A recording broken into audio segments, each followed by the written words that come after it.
ហើយនេះគឺជាកិច្ចការរបស់ពួកយើងដែលផលិតកំប៉ុងទាំងអស់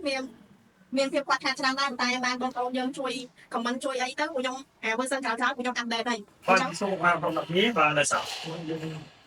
មានវីដេអូពោស្ទូទៅជាមួយកិច្ចការមួយសិននេះបាទអញ្ចឹងថ្ងៃនេះខ្ញុំនឹងឡងមកធ្វើឲ្យមានស្គាល់និង design បាទ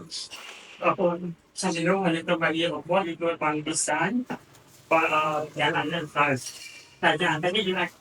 បាទធ្វើការដែរដល់លំបាច់តាក់ពីផ្នែកនេះមកលងនេះគេមានការដល់តិចចឹងការ design របស់បងអាចារ្យទុកគឺមាន mode ជាច្រើន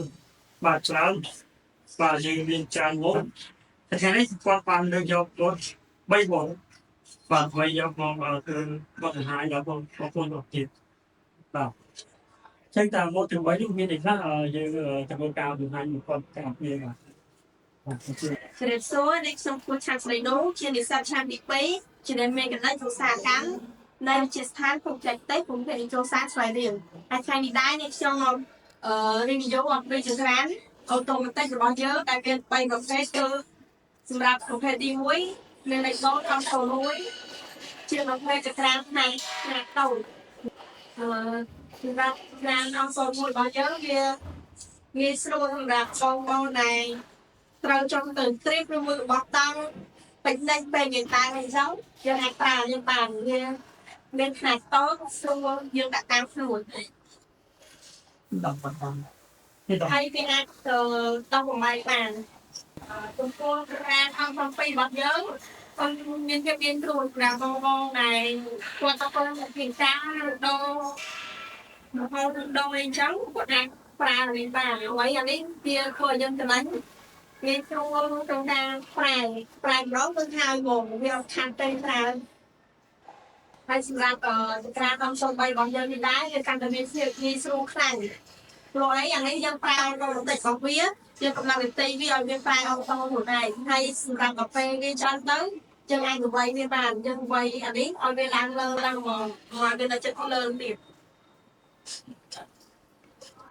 ដូច្នេះបើបងប្អូនពេញចិត្តស្រឡាញ់នឹងmodel មួយណាអាច comment ជាលេខកូដនៅក្នុង comment របស់ពួកខ្ញុំបានហើយនេះគឺជាចក្រានរបស់ពួកយើងដែលផលិតកំប៉ុងទេបងប្អូនវាមានភាពខ្វះខាតច្រើនដែរតែបានបងប្អូនយើងជួយ comment ជួយអីទៅពួកខ្ញុំ